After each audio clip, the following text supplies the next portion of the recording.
Good morning. Welcome to the 6th annual ASC Connect conference.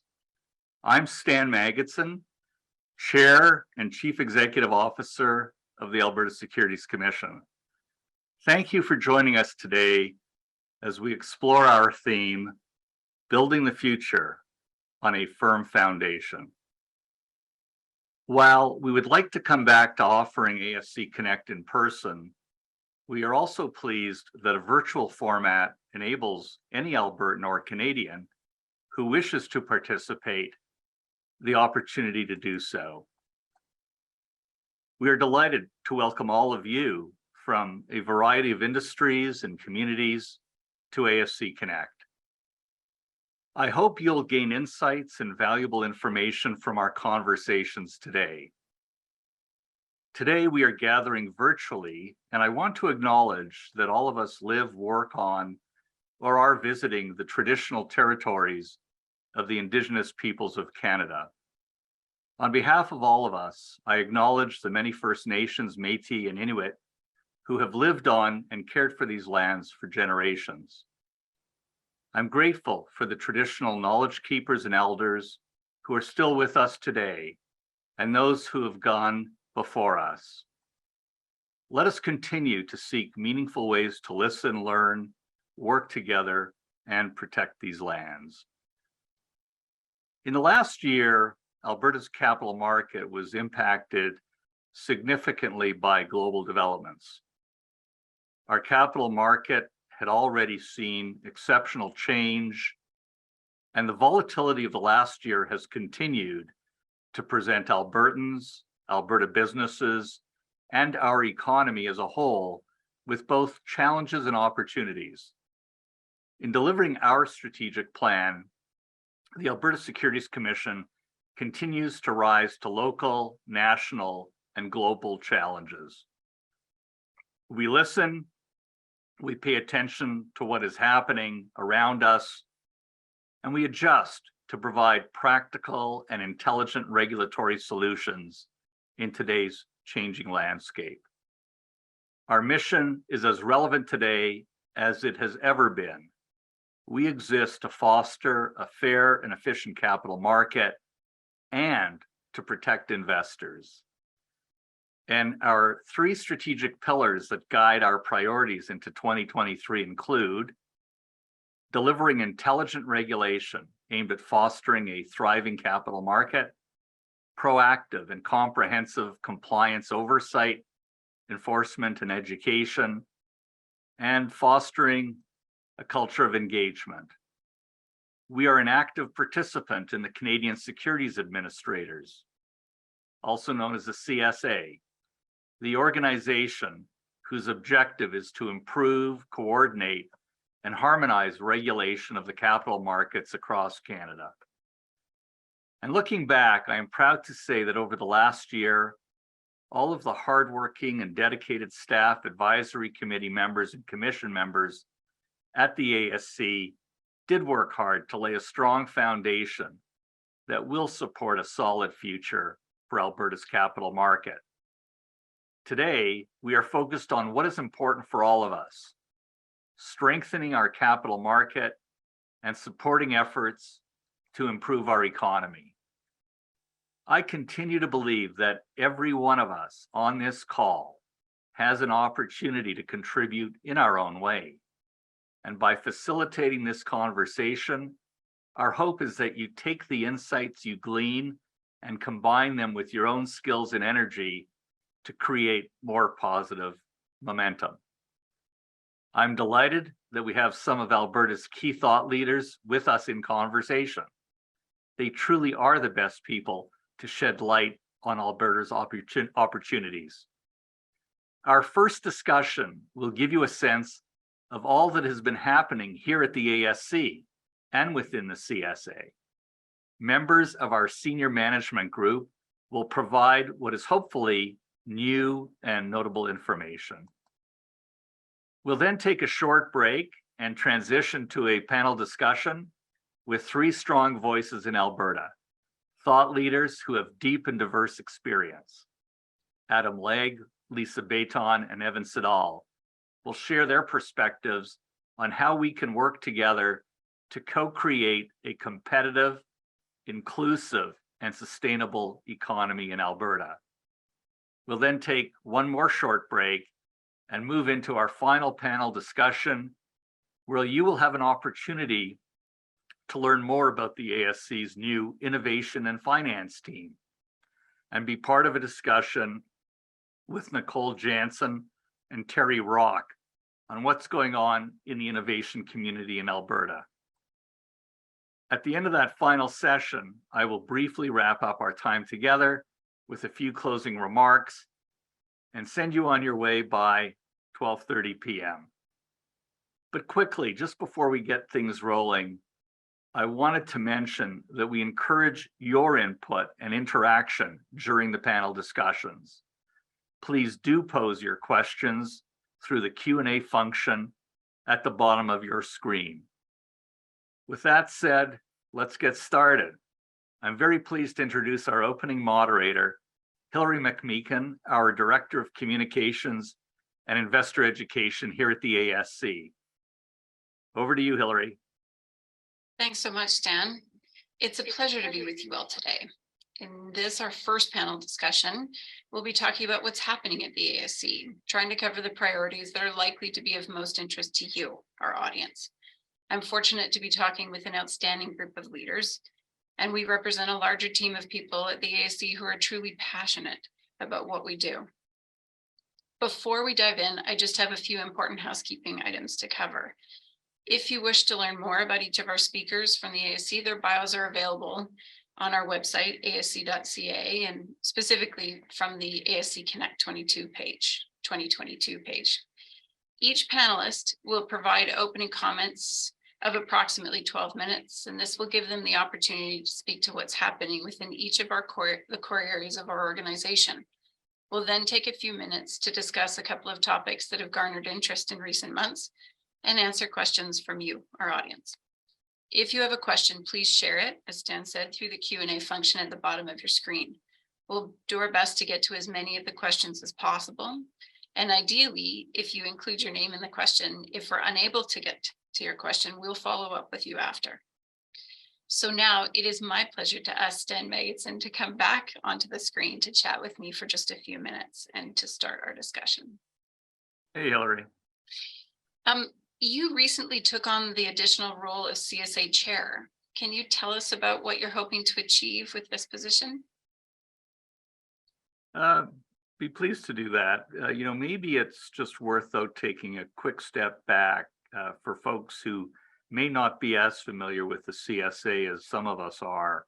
Mm-hmm. So I think it's probably widely known that in Canada, securities regulation is a matter of provincial jurisdiction.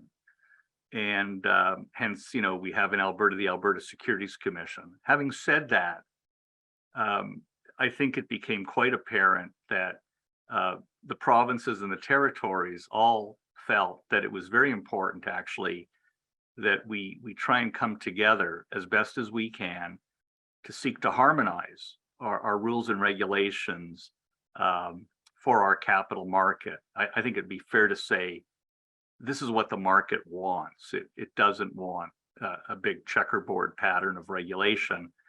It really welcomes this effort for harmonization and, to the extent we can, seek uniformity.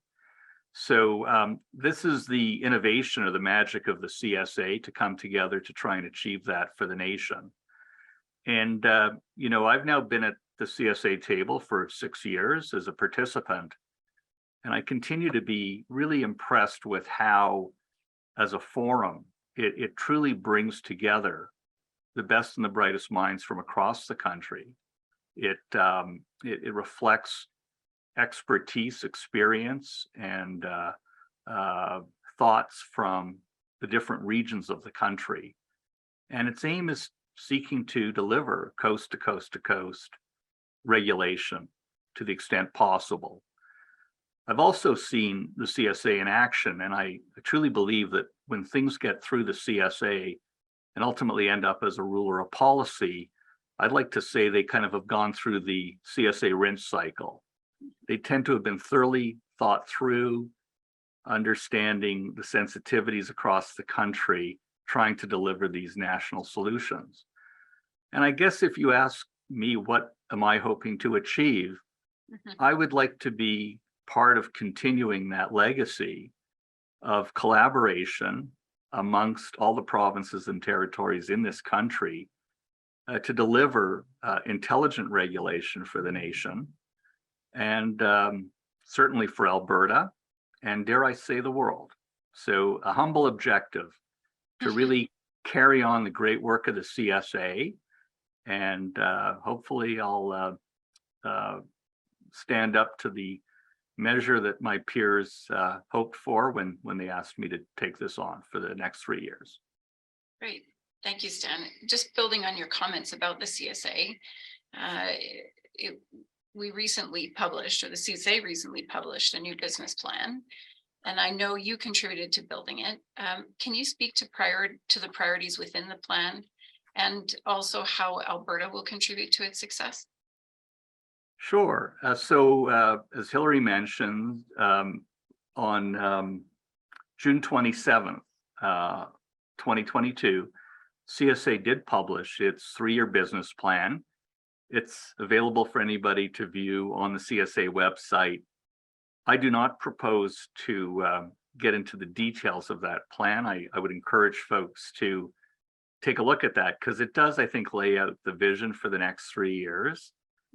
But I will touch on some highlights, and in doing so, I think you'll find that some of the things I'm referring to at the very high level will be further distilled in the panel discussion to follow. But at the highest level, what I can suggest is that we've laid out really 6 strategic initiatives. Broadly stated, the first one would be strengthening the capital markets regulatory system. And that's a very broad statement, but one example of that is the good work that's now being done to bring together the MFDA and IROC and the 2 investor protection funds, amalgamating them in appropriate fashion, and trying to, in doing so, really bring efficiencies and greater public interest focus to those self-regulatory organizations. So that would be an illustration, a very tangible illustration of one example of having our capital markets be more effective. And I'll talk more about that later, and I'm sure the panel will as well.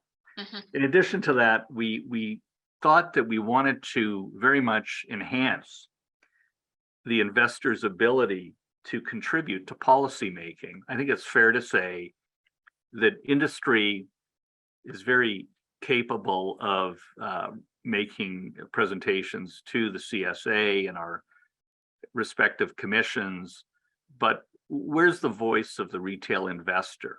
How are we taking that into account as we develop our policies? And I think it'd be fair to say that's a group that's not funded, is disparate.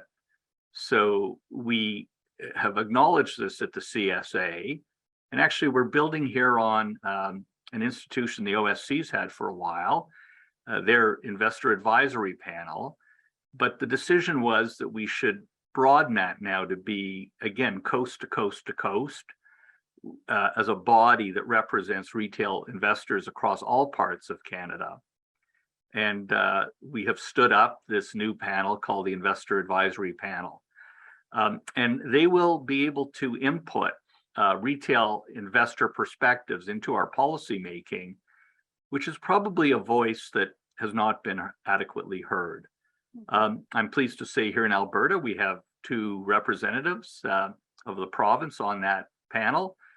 Eric Spink, a former vice chair here at the ASC, and Dr. Ryan Clements, who's a professor at the U of C Law School, and really, I think, quite a notable authority in a lot of areas of securities regulation, particularly strong in a lot of the innovation that we're seeing in our capital markets.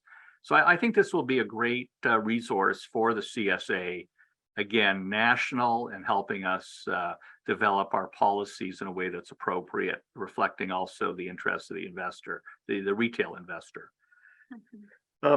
Another big platform was improving investor protection by enhancing the investor's ability to obtain redress. And what I'm referring to here is there's an outfit known as OBSI, the Ombudsman for Banking Services and Investments. And currently OBSI is a dispute resolution mechanism where if you're, say, a retail investor and you have a problem with your broker or your dealer, they're a body you can go to and make a complaint. OBSI will investigate, and having heard everything they hear, they issue a decision. The difficulty is that currently their decisions are not binding. They are the decision. It's hoped for that both the industry and the investor will accept their decision and adhere to it. But the lack of binding authority has created disadvantages for the retail investor. So we are very focused now on seeking to appropriately provide to OBSI binding decision-making authority. But we have to do this thoughtfully and carefully, and there'll be a full consultation on this. But I think, and I think my colleagues at the CSA are of the view, that if we can actually achieve a cost-efficient way of getting redress for the retail investor, this will be an accomplishment, and quite frankly, bring Canada really up to the world standard, because most jurisdictions have this already. I think we're a bit of a laggard in this regard. So time to move on, but it's a process and we'll pursue that. In addition to that, I guess the next platform is, and this is a broad one, addressing emerging issues and trends. And there's just so many things happening currently. Think about ESG developments, climate change, diversity. People are seeking securities regulators to engage in that space. So this is something that we're mindful of. And for us, the challenge opportunity will be to try and calibrate this properly for the Canadian market, having regard to international developments. There's also this whole aspect of technology and how they're affecting capital markets. And this is something that is challenging for us, but we clearly have to wrestle with and be intelligent about as well. So a huge focus on that. You'll hear a lot more about that in today's sessions generally. One that's near and dear to my heart, delivering smart and responsive regulation that does protect investors, but also at the same time reduces regulatory burden. So I think here the challenge is to regulate wisely. You know, if we're going to put regulations in place, let's make sure they're hitting their mark and they're truly moving the dial in a meaningful way. That's a big part of what we do, and we'd like to also reduce burden in that context. And then, you know, also just generally promoting integrity of the market and financial stability through effective market oversight. Here, you know, we're going to be looking more closely at things like short selling in the market. It's a complex area, but it commands and needs, I think, our attention as well. These are, again, are very selective aspects of the plan. I'm encouraging people to read it at their leisure. Sounds great. Thanks, Dan. One of the priorities that you talked about was actually the creation of the new self-regulatory organization. Can you provide us with a bit of an update on where that project is at? And you mentioned its importance, but but if you could just speak to that for just a moment, that'd be great. Yeah, I'll be brief here. The key is that what we're working towards, very much working with the self-regulatory organizations together, and also with the two investor protection funds that support them. We're now on track, in my view, to actually conclude the amalgamation of the MFDA and IROC as advertised by December 31 of this year. A big milestone in that combination was that both memberships approved overwhelmingly this amalgamation to put the Mutual Fund Dealers Association and IROC, the Investment Dealers Association, together into a new self-enhanced SRO. And I never like to count my chickens before the eggs are hatched, but I think we're on a good pathway here to achieving this by year end. There's be a lot of work to do post closing, but I'm very pleased with how that's progressed, and I think some of the things that we're hoping to achieve here are the SRO having a greater perspective on the public interest in their regulation.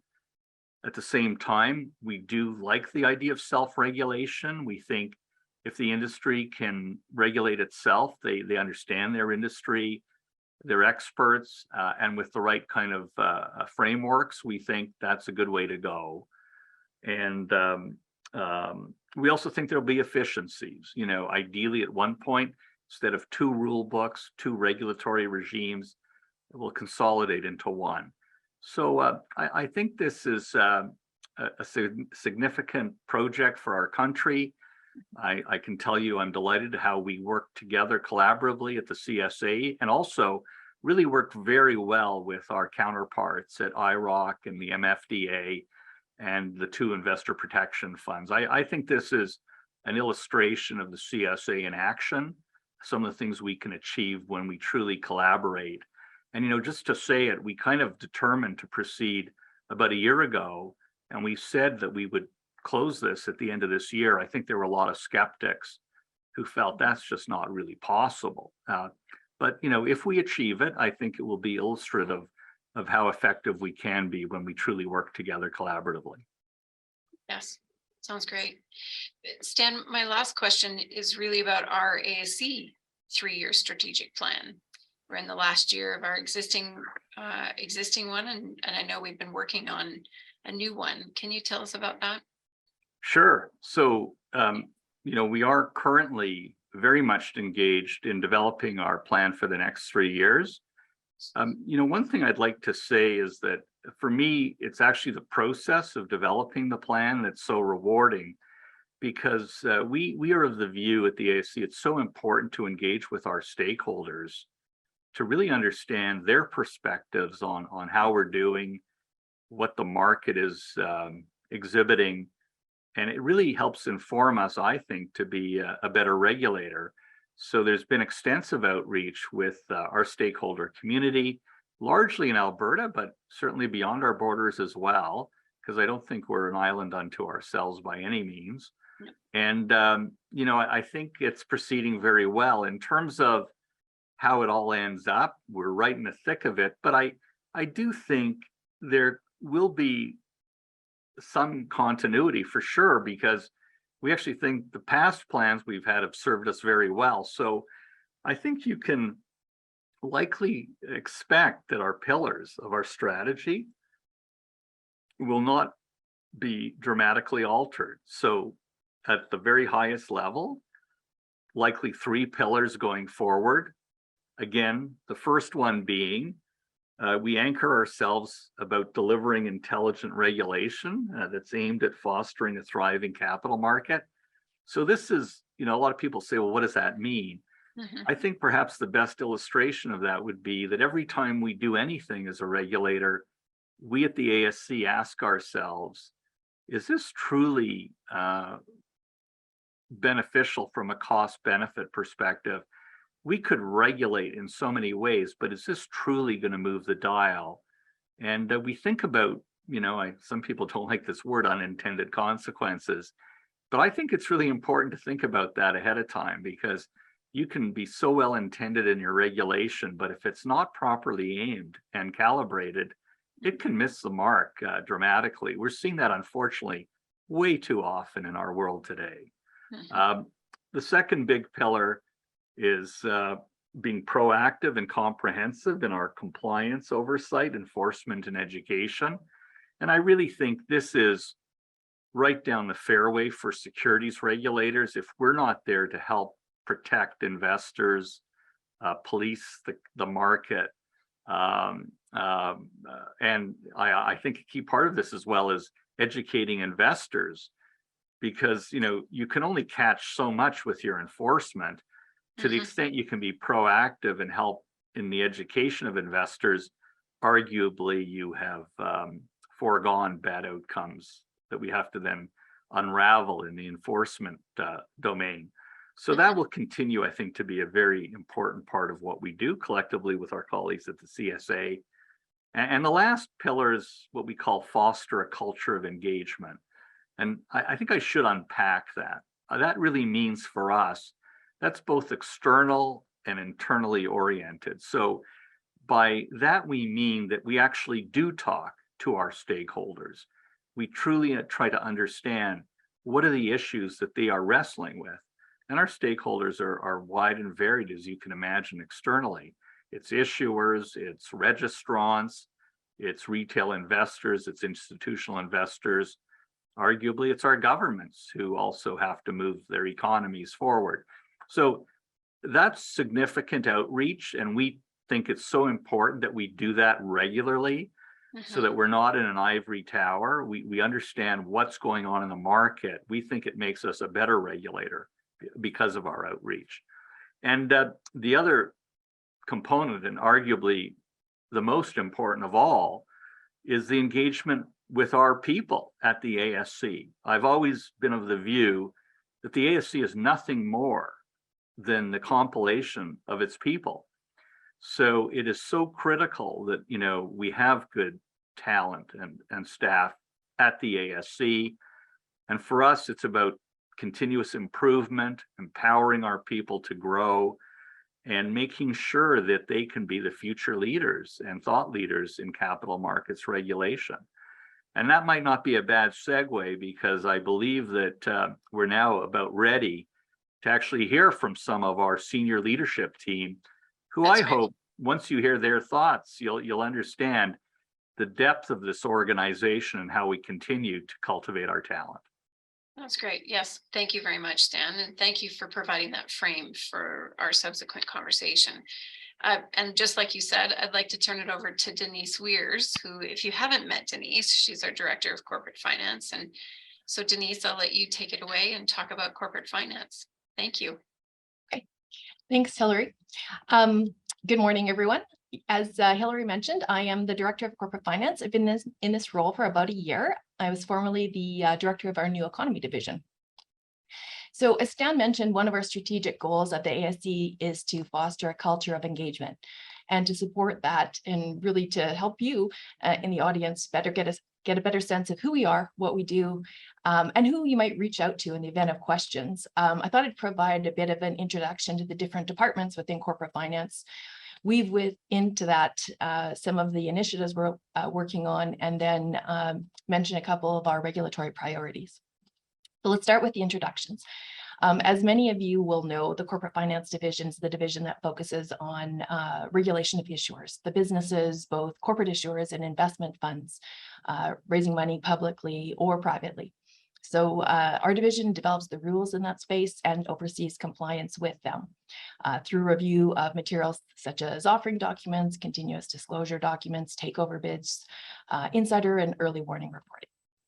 We have about 50 people in the division, including 7 of the managers. So I'm going to mention each of them and sort of what the focus of each of their teams are. First is our energy group, and Craig Burns is the manager of that team. That's a team of 5 engineers, geologists, and energy analysts. They are really our experts in oil and gas reserves and resources disclosure. So that's our National Instrument 51-101 compliance. But in the last few years, they've been broadening their focus to include all things energy, oil and gas services, pipelines, midstream companies, the renewable energy space, solar and wind projects, carbon capture and storage, helium and hydrogen production. And the team's really been trying to build up their expertise regarding measurement and reporting of greenhouse gas emissions by energy companies. And Craig's team authors the ASC's annual Energy Matters report, formerly called the Oil and Gas Review Report. that shares with the market sort of our findings in that space, as well as information on sort of the financings and activity in that regard. Next is Tim Robson. He is our manager of the legal team in corporate finance. That team, a significant aspect of what they do is work on rule and policy development. So really that means working with their colleagues across Canada, negotiating and drafting those harmonized national instruments that Stan mentioned. They also handle applications for discretionary exemptions from securities law. And they're involved in M&A, merger and acquisition matters. Both monitoring for compliance with multilateral instrument 61-101, that's the rule dealing with related party and special transactions, as well as appearing before hearing panels on contested proxy contests, takeover bids, and appeals from TSX Venture decisions. Staff appeared most recently in the DIRT Environmental Solutions hearing in March, and previously in the high-profile hearing involving Brookfield Interpipeline and Pembina Pipeline. Two new initiatives the legal team will be focused on that are mentioned in the CSA business plan include revisiting that instrument, multilateral instrument 61-101. It can be a challenging rule to work through. So part of the effort will be looking at simplifying the drafting. Another new initiative flows out of the Brookfield IPL hearing and involves revisiting the early warning reporting of total return swaps and other derivatives. Anthony Potter, he's the manager of our corporate disclosure and financial analysis team. It's a team that has 2 review officers and the balance of them being CPAs, typically individuals with public company audit experience. That team is the one that is principally involved in reviewing prospectuses and continuous disclosure. And they also act as our subject matter experts on various rule and policy-making projects. Anthony's team authors the ASC's annual corporate finance disclosure report. And we are targeting November for the next publication of that. And hopefully we'll have some helpful guidance in it.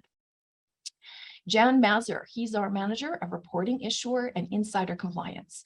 He has a team of about 6, and they ensure the timely filing of continuous disclosure documents and insider reporting.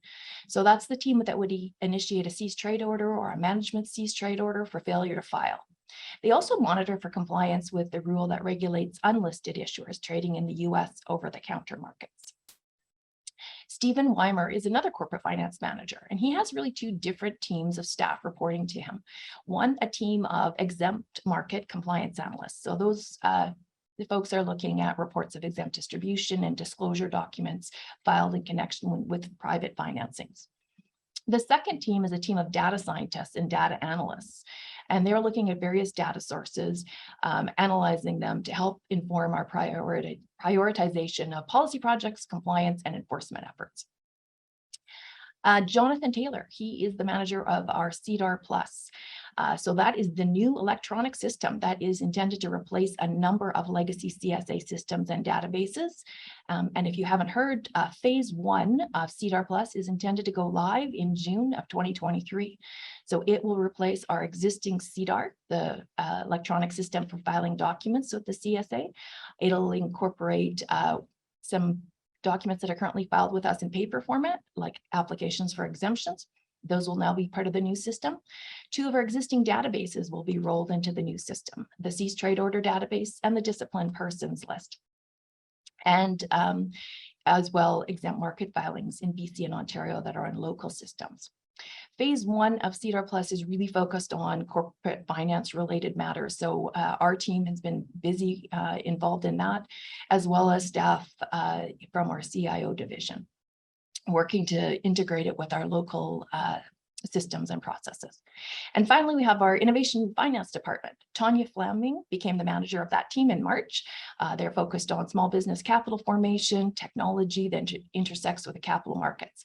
But I'm not going to speak too much about that because Tanya and her counterpart, Yanni Young, are 2 of our panelists on the 3rd panel this morning. So you will hear more from both of them directly.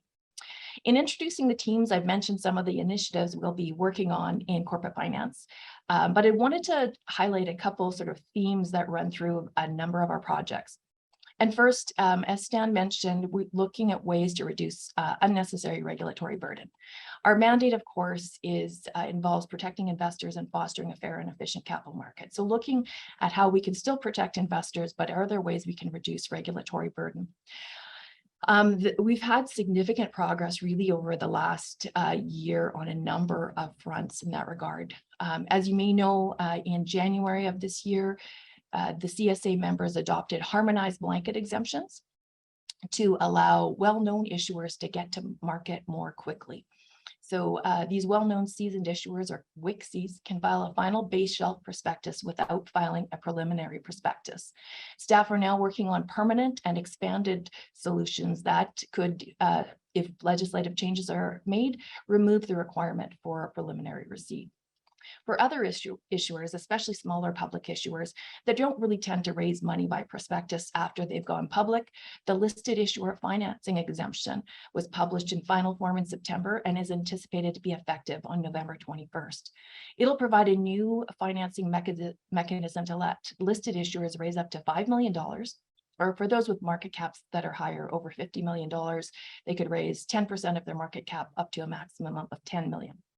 So they can do that with an abbreviated offering document that's not reviewed in advance. And most significantly, it provides investors with free trading securities. And in addition, we're nearing the final stages of the significant continuous disclosure harmonization and streamlining project that ASC staff co-lead with OSC staff. Another area of burden reduction has been in relation to investment funds. Last year, there were, I think, a dozen initiatives in that regard published, but there are a number that we're still working on now.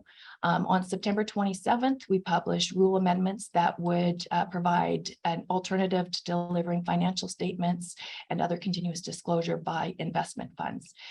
So looking at advancing that. As proposed in January, we are also looking at modernizing the prospectus filing system for investment funds. For example, reducing the frequency by which they must file a prospectus from every 12 months to every 24 months. And that really reflects the shift away from the prospectus as the document that the investor is looking at to the fund facts and ETF documents, a simpler, more plain language document. So we're hoping to see that proposal finalized in the next year, and also looking at simplifying continuous disclosure for investment funds. So there's quite a few further burden reduction efforts in the queue. And lastly, I just mentioned the second main theme, and that's ESG, environmental, social, and governance considerations. And there are a number of initiatives underway in that respect as well. First is diversity disclosure. As you may know, there are existing requirements for larger issuers, non-venture issuers, to disclose the number of women on their boards and in executive officer positions. But increasingly, investors are looking for disclosure of broader diversity characteristics.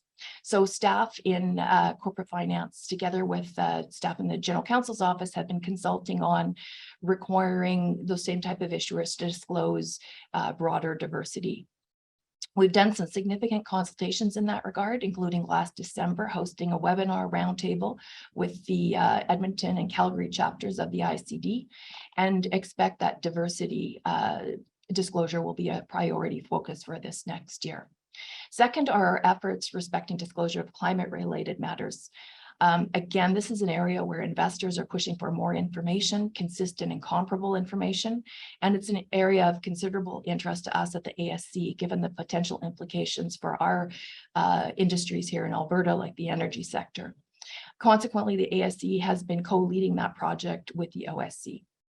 You may know that last October, the CSA published a proposed national instrument, 51-101, disclosure of climate-related matters.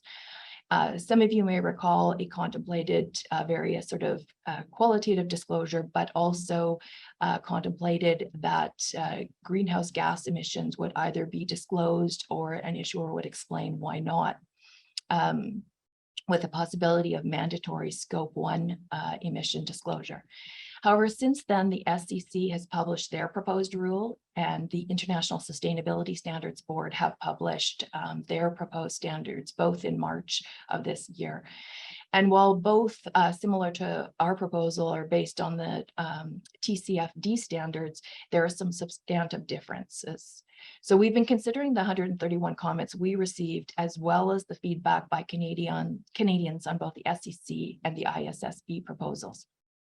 Yesterday, we issued a news release updating the market on the initiative and highlighting our focus sort of going forward, in trying to support the assessment of sustainability related risks by investors, reducing market fragmentation, contributing to an efficient capital market, and responding to the needs and capabilities of issuers, both large and small, recognizing not all issuers will be ready for this at the same time. The last few things I'll mention in this area are that we issued guidance in January to investment funds on ESG related matters. At this time, it didn't seem like a rule initiative was necessary, but some guidance on ensuring that to the extent they're focused on the ESG and sustainability matters, that the disclosure is not misleading, that it's clear. The concepts of ESG and sustainability are very broad and cover so many different factors. So looking for further specification from them on that. And lastly, I mentioned earlier that the energy group was looking at building up their expertise on sustainability matters, but that's also the case with our lawyers and accountants. So I think that's probably pretty much wraps it up for me on that. Hilary, I'll turn it back to you, I guess. Sounds great. Thanks so much, Denise. That was really thorough in a really short period of time, so appreciate that. Thank you. I'm now going to turn it over to Patricia Quinton-Campbell. Patricia is our manager of the legal team within market regulation, and I know she has a number of initiatives and files, some of which Stan mentioned as well, to talk to us about. So Patricia, I'll turn it over to you. Thank you, Hilary. As Hilary mentioned, my name is Patricia Quinton-Campbell, and I'm the manager of legal in market regulation. For those of you that are not familiar with the market regulation division of the ASC, we are essentially the team that regulates trading, dealing, and advising in securities and derivatives, and now crypto asset contracts. That regulation includes registering and overseeing dealers and portfolio managers, recognizing and overseeing infrastructure entities like derivative and stock exchanges, clearing agencies, trade repositories, as well as crypto trading platforms, and overseeing self-regulatory organization. And we were heavily involved, or are heavily involved, in that merger.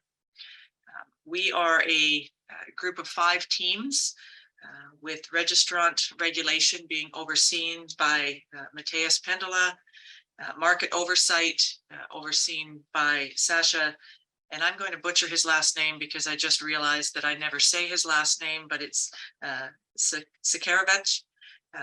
Derivatives oversight that is overseen by Shane Wanich. Innovation and finance that Denise mentioned. The market reg side of that is overseen by Yanni Young, and the legal team that is overseen by myself. Just to hit some of the highlights of what market regulation has been up to and what we are continuing to do. The first of those is the client-focused reforms. As many of you may recall, the original objectives of the client-focused reforms were to better align the interests of registrants with their clients, to improve outcomes for those clients, and to clarify for the clients the nature and terms of the relationship with the registrant. There was a phased implementation of the project, with the final requirements being effective December 31st of 2021. In 2022, as the first year of full requirements, the ASC and other CSA jurisdictions have been conducting compliance sweeps, checking to see how the new rules are being implemented and applied. The first such compliance sweep was looked at the conflict of interest requirements. That sweep is substantially complete, and the upcoming sweeps will include the know your client, know your product, and suitability. The intention after the sweeps, or each of the sweeps, is to publish information regarding best practices arising from issues that we've uncovered during the sweeps. The sweeps will also be part of the assessment as to whether or not the CFRs have achieved what we intended them to do, and what impact, intended and unintended, they have had on the industry. Market Reg has been and will continue to be engaged in preventative compliance. That's a term we generally use to address how can we help our registrants avoid compliance issues. We do that by providing clarity to that community concerning our interpretation and application of the various rules. This allows our registrants to take that information and proactively and hopefully confidently plan their business and compliance system to meet our expectations and to avoid the costs of non-compliance.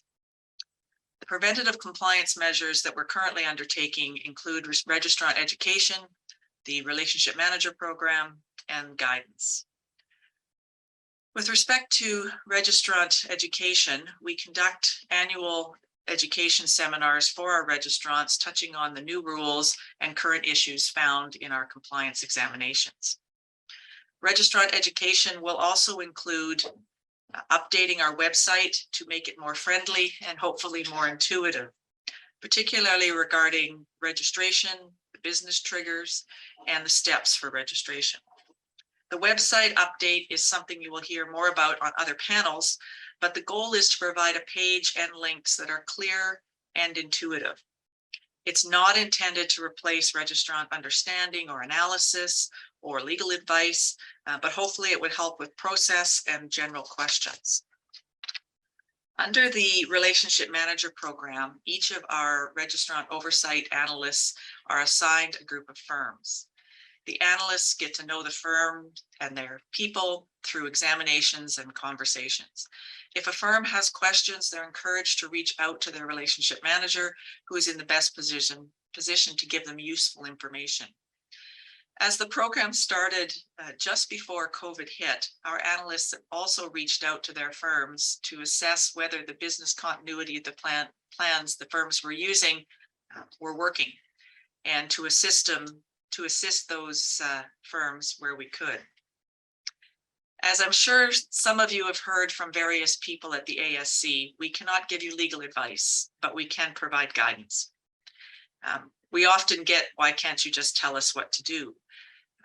We can't provide that legal advice for a number of reasons.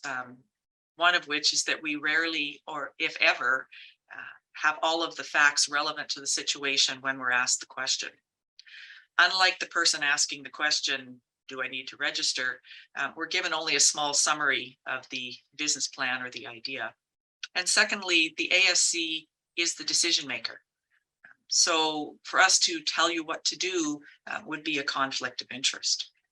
We can, however, and we do provide guidance by directing people to resources, providing information on the way we have addressed issues in the past, helping them sort out where they need to look.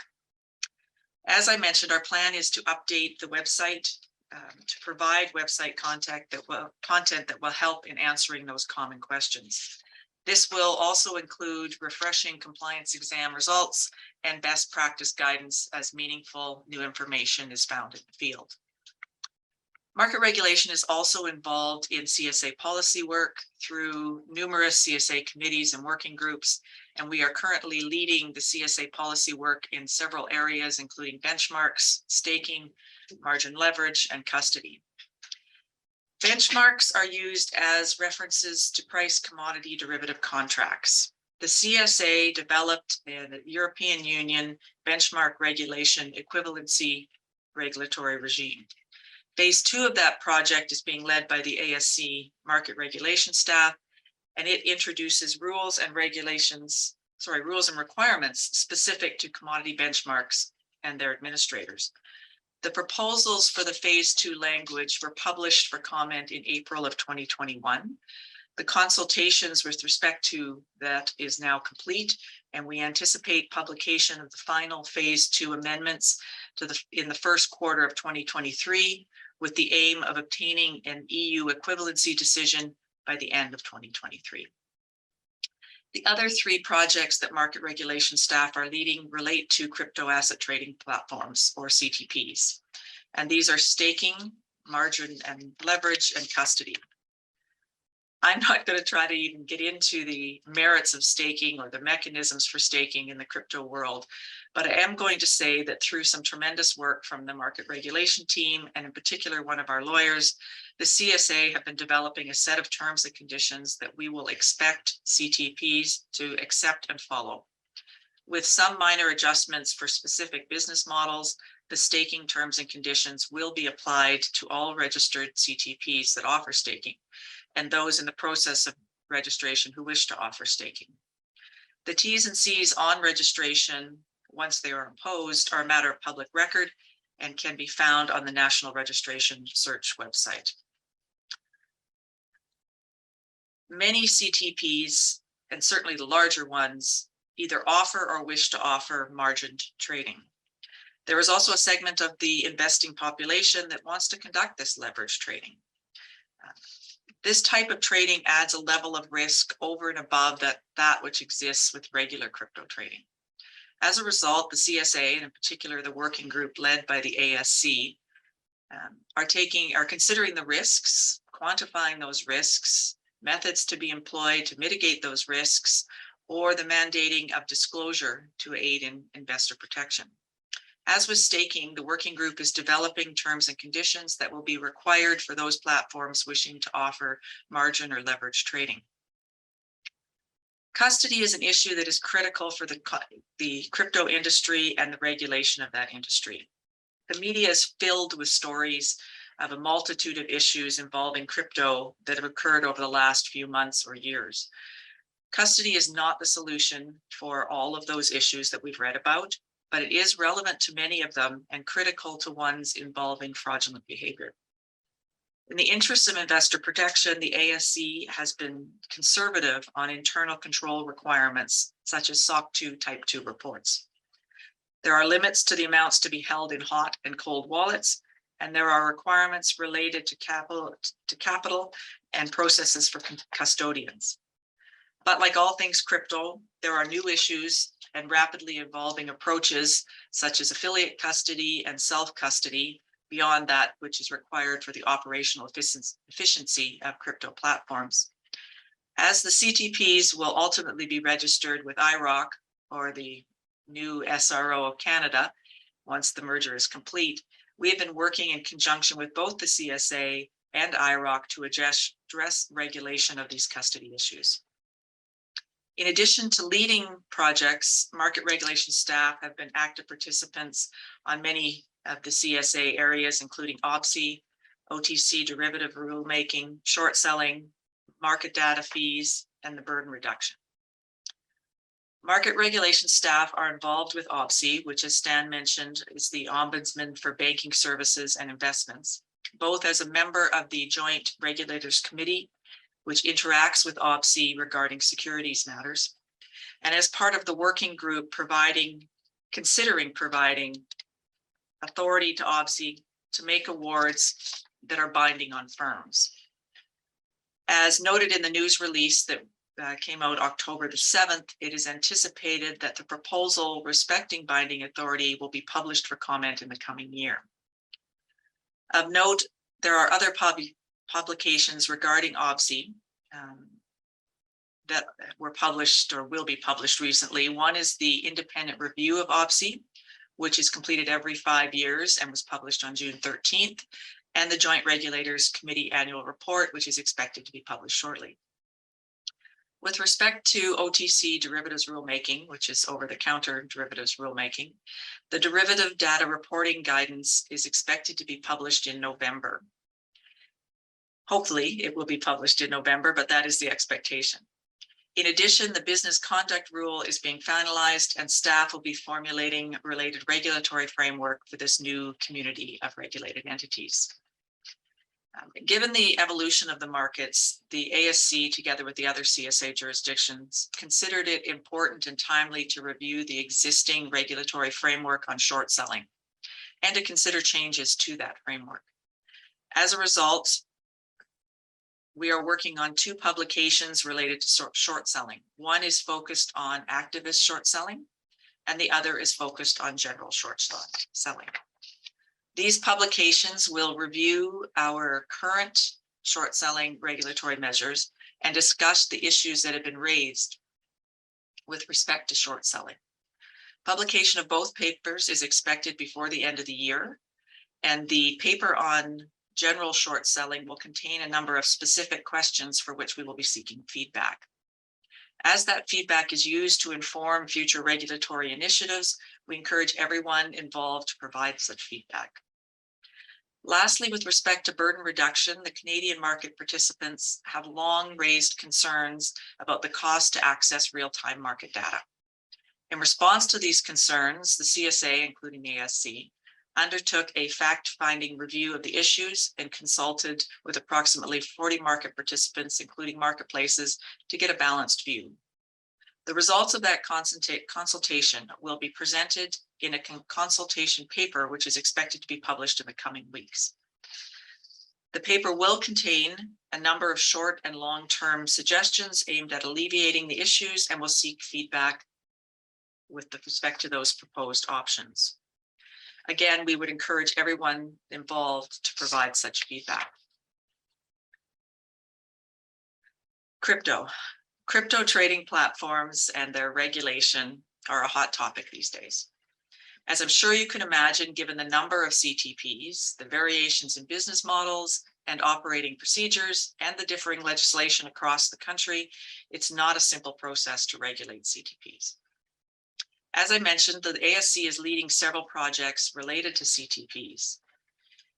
Unlike traditional finance space, where we have and have had for some time a set of rules that were drafted specifically for traditional trading and advising, and which were in place prior to operations, crypto has, in its way, turned everything on its head. CTPs, and particularly the global ones, were in operation prior to confirmation by the securities regulators that certain operations are within regulatory jurisdiction, and our traditional rules are often difficult to apply to the CTP model, if you can even say there is one model. As a result, we, with the other CSA jurisdictions, are developing policy, registration and compliance requirements, and terms and conditions while we are in the process of registering platforms. The ASC, with the other jurisdictions, are moving the applications through the process as quickly as prudently possible. Given the number of applications, essentially all at once or in a very short time frame, once we'd confirmed that there was a registration requirement, the process has taken longer than we would like. As a result, the CSA is implementing the requirement for a pre-registration undertaking known as a PRU.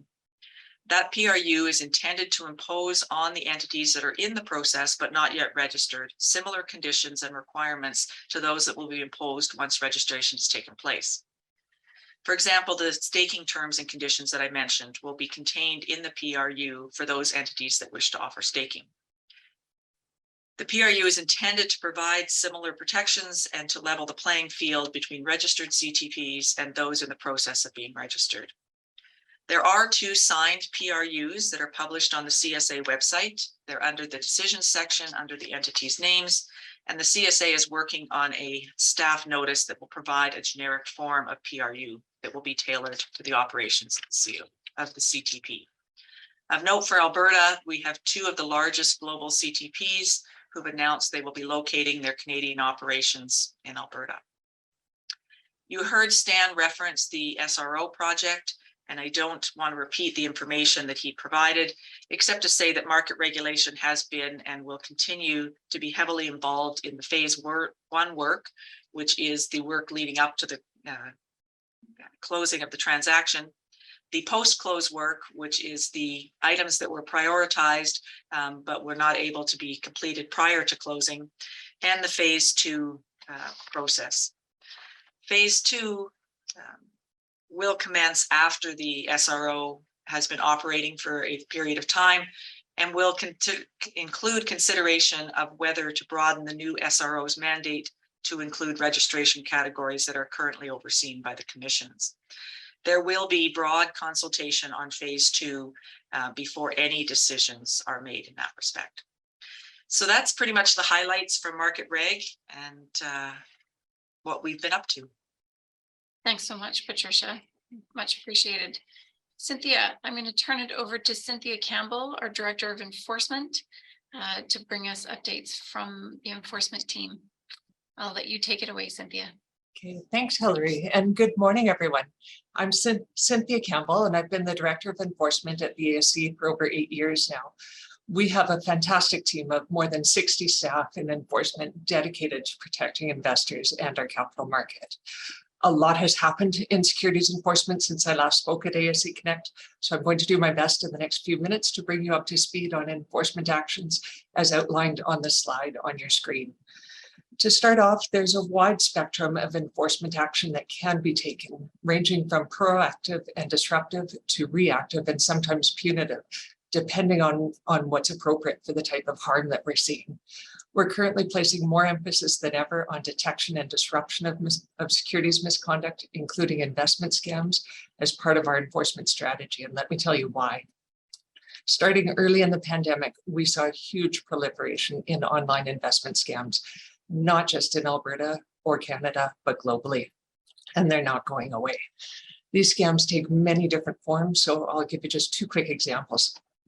In the first, we commonly see scam artists that use pop-up ads and other means to guide an investor online to a fake crypto asset trading platform website and encourage them to invest there. The scam artists may convince the person to give them control of their computer or to download an app, which in fact gives the scammer the ability to steal personal information, including bank account numbers. Scammers may also convince investors to grant them access to their crypto wallets or to send them crypto through a legitimate trading platform site. With the continued interest in crypto, I'm confident this type of scam is not going away anytime soon. Another type of investment scam that we've seen a lot of in the last couple of years, and that this audience in particular should be aware of, is what we refer to as cloning or brand hijacking. This is where fraudsters actually clone your company's website, or they hijack your company's information to create a fake website where they direct people, including possibly your actual clients, to invest through online chatbots or through phone numbers that belong to the scammers. Alberta registrants, issuers, and investors have all been victimized by this type of scam. Whatever the form of online investment scam, the reality is that once investors' money is gone, it's usually gone for good. These schemes are typically operated out of foreign jurisdictions where enforcement capabilities are limited and prospects of recovery are very slim. These scams deprive Albertans of their hard-earned money, and they reduce investment dollars available for legitimate business in this province. So what we need to do is focus on a couple of things. First, prevention, educating investors and the industry, including at events like this. And second, disruption, where our enforcement staff work to do things like have these websites taken down and other measures to thwart these schemes and make referrals to police in the local jurisdictions. Moving to our next item, recent cases that we've brought before panels and the courts. At a previous ASC Connect, we talked about the creation of the Joint Serious Offences Team, or JSOT as we like to call it, which is a partnership between the ASC, the RCMP, and the Alberta Crown Prosecution Service. JSOT investigates quasi-criminal offences under the Alberta Securities Act and securities-related criminal offences under the Criminal Code of Canada. And charges laid by JSOT are prosecuted in courts where sentencing may include jail time in appropriate cases. Since launching, JSOT made its first arrest in 2017, and subsequent to that, charges have been laid in a total of 11 cases, with convictions so far at 6 of those cases and the others awaiting trial. Pardon me. 9 of the 11 cases I referred to have involved charges under the Criminal Code. JSOT's initial cases focused on fraud, securities-related money laundering, breach of ASC and court orders, and recidivists, or those who have been previously sanctioned for securities misconduct.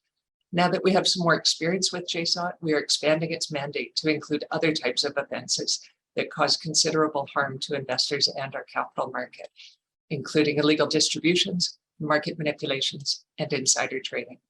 So that's what's been happening on the quasi-criminal and criminal side of enforcement. On the regulatory side, ASC panels have issued 7 enforcement decisions so far this year They're all available on the ASC website, so I promise that I'm not going to talk about them all. I'll just highlight one in particular. And that's a recent decision by our panel in a case called Serrato. The guy at the center of this story, Jan Serrato, took advantage of FOMO, or as my teenagers taught me, the fear of missing out with respect to cryptocurrency investment. Do you want to invest in cryptocurrency, but you don't know how? Don't worry, just invest $10,000 or more in Serrato's Whale Club, and his team of traders will pool all the funds and invest in cryptocurrency for you, doubling your money or more, perhaps even increasing it tenfold within 90 days, with the trading team retaining 25% of the profit. No prospectus, no disclosure risks, no pesky exemptions to worry about. In any way, don't worry. It's a private investment club, so there's an exemption for that. Well, what happened, in fact, the story did not end so well. These investors in Serrato's Whale Club did not receive returns and indeed lost most of their investment. And in fact, what was going on here did not meet the private investment club exemption criteria. So following allegations brought by staff and a hearing, an ASC panel found that Serrato, through his Whale Club pooling, engaged in illegal distributions by distributing securities to the public without a prospectus and without an exemption from the prospectus requirement. Serrato's been banned for 8 years from securities-related activities, and he was issued an administrative penalty of $40,000. A couple of key points from this decision I'd just like to make brief mention of. First, the fact that the trading involved an emerging area like cryptocurrencies does not diminish the fact that the legal requirements for distribution of securities must be complied with. That's an important message. And second, the panel held that it was reasonable that Serrato bear a significant proportion of the investigation and hearing costs to the tune of $125,000, or more than triple his administrative penalty. And they commented that while Serrato was entitled to defend against staff's allegations, he must accept the cost consequences of employing a strategy that prolonged the hearing and to increase the cost of the hearing. So moving to the next item on our list, expanding enforcement tools. We are continually evaluating the enforcement tools available to us and looking to expand them where necessary to effectively address the misconduct spectrum that does exist. Put simply, we need a wide variety of tools in order to fulfill our mandate to protect investors and foster a fair and efficient capital market. Our newest tool, which I'm very excited to announce is launching today, is the ASC's new investment caution list. This is a warning list published on the ASC's website that provides the names of individuals and companies that are not registered with the ASC and that appear to be engaging in activities that either require registration under Alberta securities laws or maybe investment scams. This investment caution list is a good example of how enforcement staff work closely with our colleagues in other divisions such as investor education and communications to protect investors by, in this case, informing the public of existing trends. Now, in addition to engaging investors, we're also seeking to engage industry and market participants in helping us combat securities misconduct. People like Serrato, who I mentioned a moment ago, are unlikely to ever cooperate with enforcement, but lots of legitimate market participants, including many who are attending this conference today, and their legal advisors can readily see the advantages of cooperating with us. And that's why we introduced our Credit for Exemplary Cooperation in Enforcement Matters policy a few years ago. This policy is aimed at encouraging individuals and entities to self-report securities misconduct to the ASC and to provide full and timely cooperation in investigations and proceedings. And in return for this exemplary cooperation, we provide credit in a variety of forms, which may include narrowing the scope of allegations that staff proceed with, or resolving the matter through alternative means as appropriate in circumstances.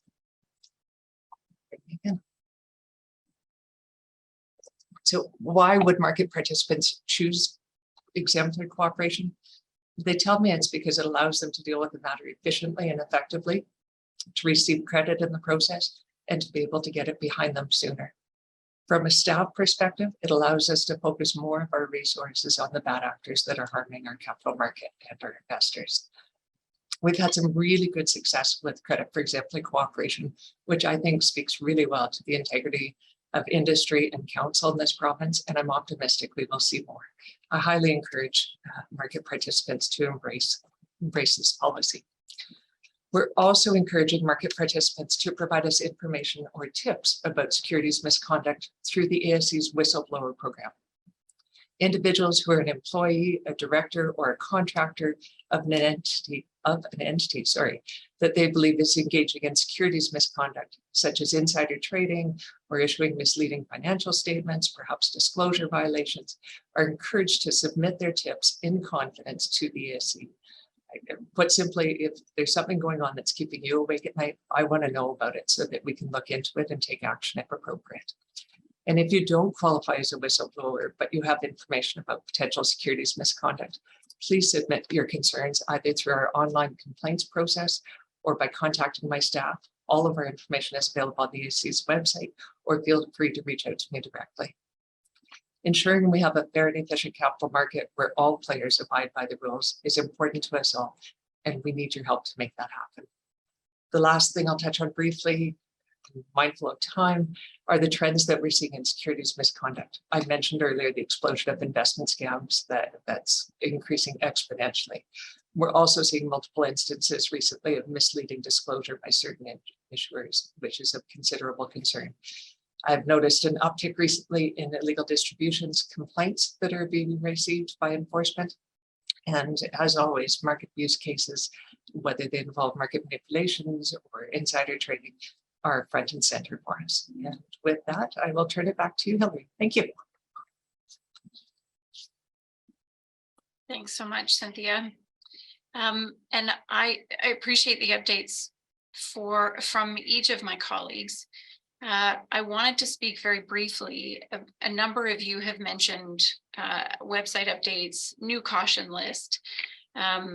Really, this is the area that my communications and investor education team, an absolute fabulous group of people who love working with all of our colleagues across the ASC. And we are working hard to implement a communications and investor education strategy that supports the business. As Dan mentioned, one of our strategic pillars is about engagement and communications, and we take it very seriously. I'm managing here in a short period of time just to get to work in a few questions from the audience, as well as covering a few things I wanted to mention while my colleagues are coming back on the screen. So absolutely, we have a plan. We are implementing it. There is communications. We will be doing more communications around the new investment caution list that Cynthia mentioned. Absolutely. Right now, it is at asc.ca. News and publications investment caution list is where you find it. Somebody asked us for that link. So go to asc.ca. Really, we have been working hard with a number of our divisions to enhance the information and to work on our website. Somebody else made a mention of that. We're going to continue doing that. And one of those things that I wanted to mention in particular, so within the last year or so, we published a new non-GAAP rule, and that's quite a technical rule. And so we worked with our Office of the Chief Accountant staff, Anne-Marie Landry, to build vignettes, video vignettes, which are available under the Issuer Toolkit on our website to help simplify or help build understanding. And so I encourage any of you to go to the Issuer Toolkit when you're on asc.ca. We are also more than happy to continue building out vignettes if there's other topics that you would like us to discuss. I know Cynthia mentioned it, Patricia mentioned it. Basically, all of our divisions we're going to be working hard. We already have been, but we're going to be doing a lot more on our website. And like all of you out there, I think we've all pivoted to use more technological solutions. And that includes things like this webinar. In the last year, we also worked with Craig on the corporate finance team to offer a 101 on 51-101, which is about disclosure of oil and gas activities. And we were thrilled with the number of market participants that joined us. And we're going to continue doing things like that in the future.